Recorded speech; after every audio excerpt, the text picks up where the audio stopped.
You was cracking, everybody. Welcome back to another episode of Prison Break Raw. I'm your host, the one and only Big JD. Go ahead, give this channel, subscribe, share, leave some messages or comments. Hit the like button, hit the notification bell. You know what to do. Check out this merch right here. What you think of that? You like that? My boy Gil over there at American Cholo sent me that. Want to give a shout out to my boy Gil, American Cholo. Thank you for the merch, my boy. Gracias. If you ain't already subscribed to this channel, go ahead and subscribe to this channel right here on YouTube, American Cholo. He's got some great content. Me and Gil are on the same page in a lot of ways. Come from the same streets. Not exactly the same corner of LA County. Nonetheless, we're both Sureños, we're both gang members, and we both beat the recidivism trap and the revolving door, and we made it from the ground up.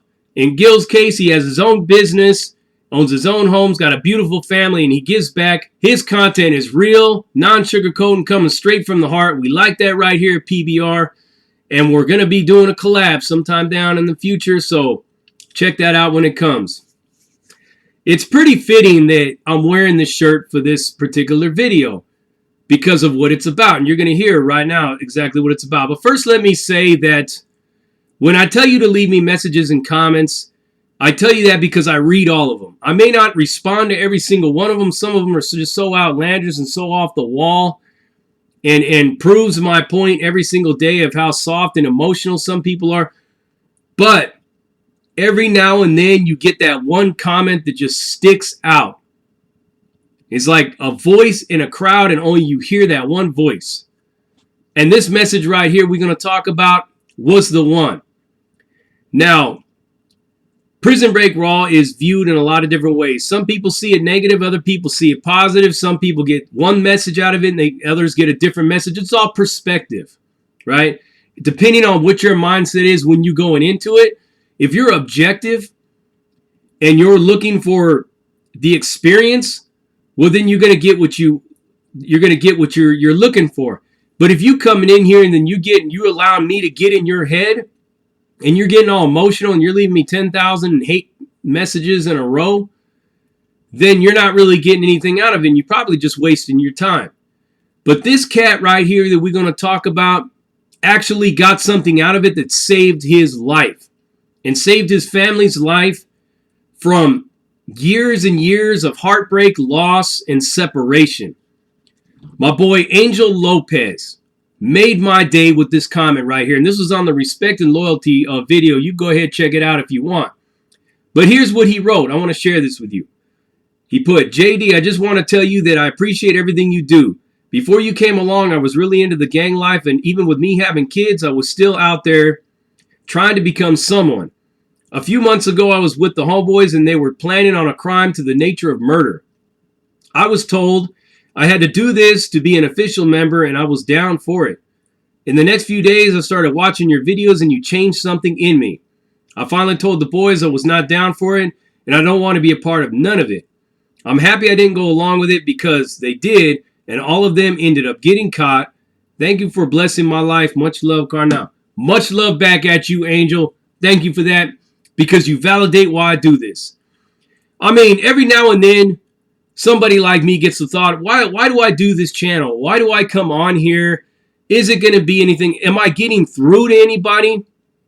I mean, yeah, I do a lot of shit talking. I clown. I'm arrogant and sarcastic. But am I actually reaching somebody with any of this that I'm doing? This right here proves that it's true. So it's not all about being negative. It's all about showing you everything of life, being a realist. You can't just automatically be all like happy and smiling and wow, I got to be positive all the time. You have to address the very large elephant in the room, and that the world is more bad than it is good. And that's not being negative. That's not being pessimistic. That's just being a realist, for God's sake. It's just like the prisons are full. There's poverty everywhere. There's war on every four corners of this planet. Pollution, high medical costs. Somebody wondering if the factory they work at is going to shut down tomorrow. All these things are going on. You can't turn on the news without being some kind of negativity going on. You have to be able to understand this.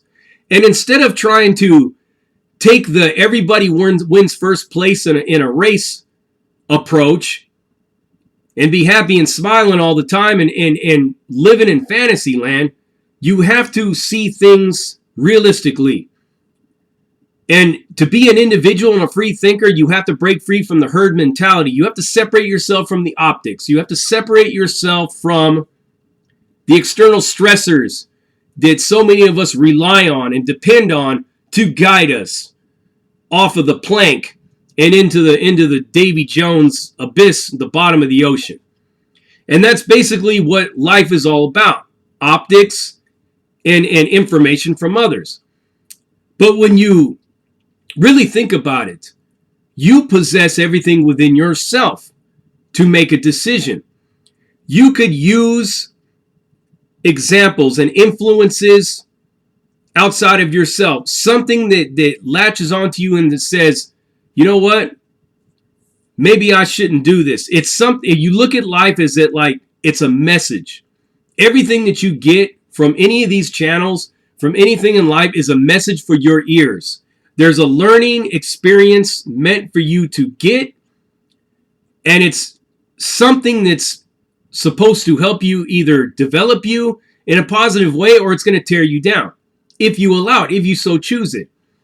That's why I've asked you, when I get on here and I roast and I do these things, if you're getting emotional and you're getting mad and you're leaving me 10,000 hate comments in a row, why are you so emotionally attached to what I'm saying? Why are you allowing me to rent space in your head?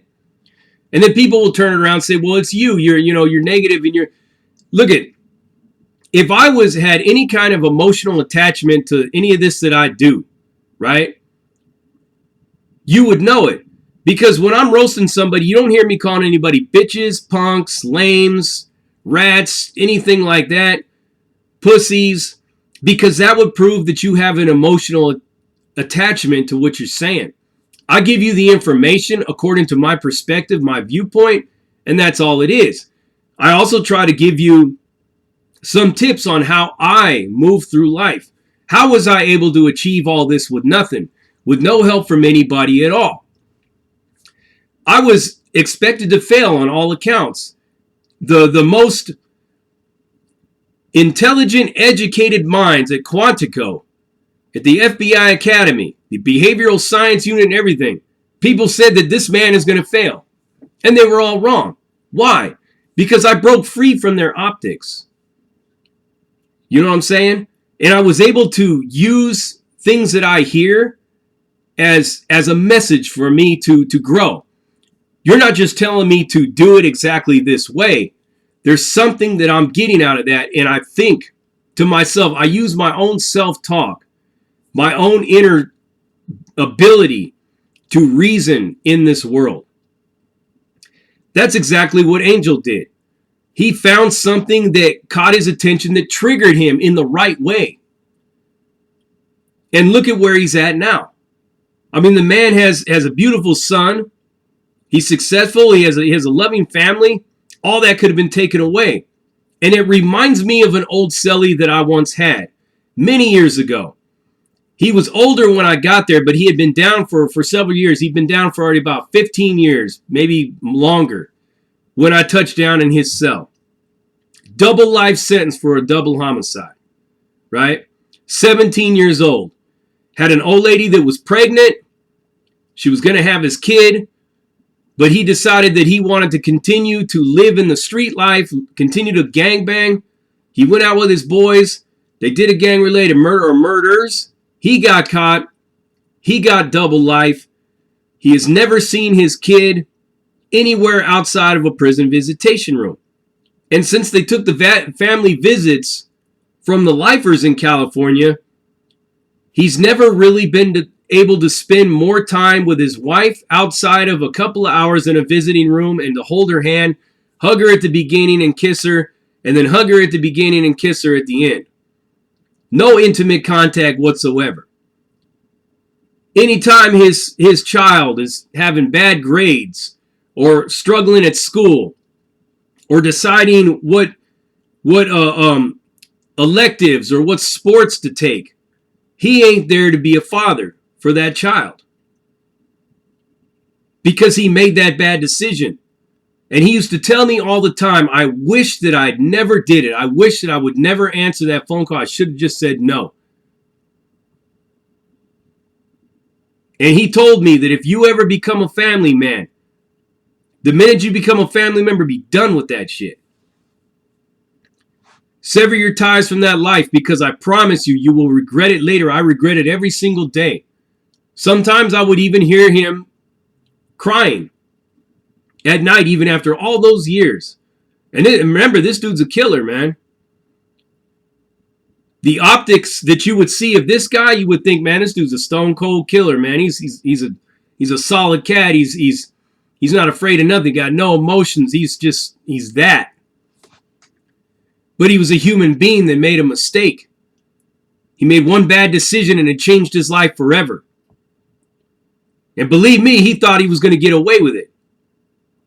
All of them did that night.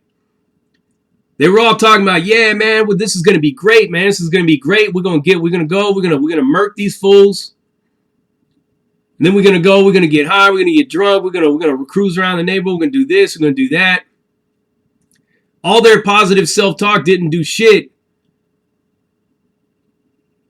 when it came down to them being pulled over. Because that's all it took, man. A broken headlight, and they're getting pulled over. There's a strap in the car. They run the ballistics on the barrel. Leads back to a couple of bodies. Case closed. They're done. That's simple.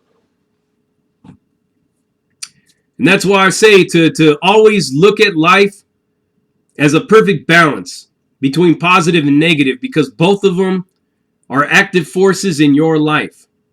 It's not about being pessimistic or negative. It's about being a realist and understanding that, yes, you could chip on the side. Yes, you could go out there and sell dope and make a bunch of money, but you're going to get caught eventually. So you would actually end up making more money at McDonald's, working at McDonald's, than you would for selling dope and getting caught up a federal case that sends you away for 20 years. You would have made more money in those 20 years working at McDonald's than you did selling that dope for a couple of months till you got caught. You choose to go out there and blast somebody, you're going to get busted. It's only a matter of time, or you're going to get got. These are decisions that you have to make in your everyday life. And you have to be realistic with it. This man right here, if I would have chosen to not do this YouTube channel, if I would have just said fuck it and just kicked back and not done any of this work, his life might have been different. He'd be sitting in prison right now wishing that he never made that decision. But it's too late at that point. That's why I tell you that you cannot invest too much emotion or attachment to the optics or what other people say or do in life. And you can't allow somebody to influence anything that you do beyond your gut instinct, because your gut's going to tell you the truth every single time. I don't take full responsibility for this man making the right decision. I'm simply a messenger. There was something in what I said somewhere that helped him think, and he did the rest. I did nothing to help him. I deserve no credit for that at all. Anybody who's a public speaker, who's a motivator or anything like that, doesn't deserve any credit for somebody changing their life. It wasn't the material or what they said that changed that person's life. It was an element to something that they said that helped that person do it themselves. You could be guided in the right direction, or you could be guided in the wrong direction. And it doesn't matter what the information that you're receiving is. The only thing that matters is, do you find something useful and valuable out of what is being said to you? It's as simple as that. That's why I don't put a lot of stock in people say that I'm negative or I'm pessimistic or anything like that.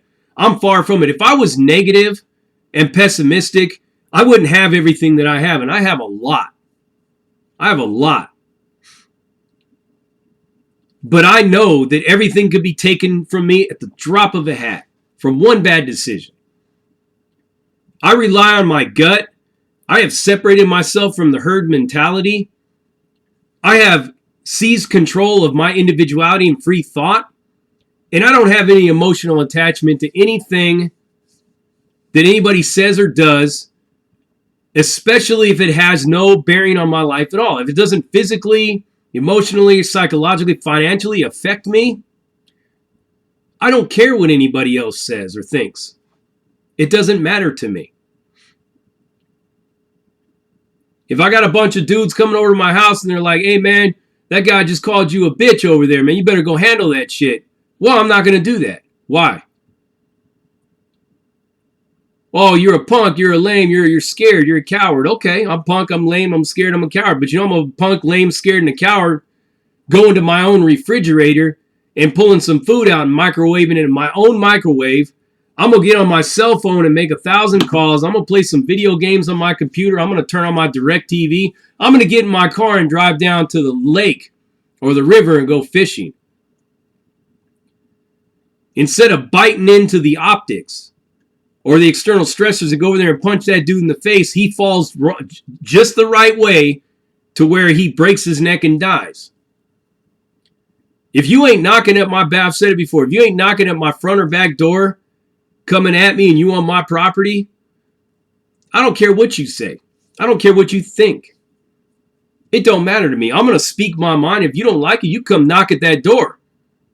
And then it's a whole different story. Because then the law protects me on that one. Because you on my fucking property. You on my land. Just like that. I get people cut me off in traffic. People talk shit to me on the freeway and stuff. Because I drive like a madman, man. I mean business when I drive down that highway, and people know it. I'm trying to get from point A to point B. I don't care what you got to say. I have no emotional attachment to any of that stuff.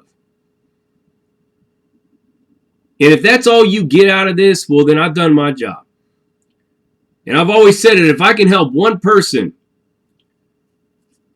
figure the direction that they want to take in life out, and it's a good direction and it leads them in the right way, then I've done my job, and obviously I have.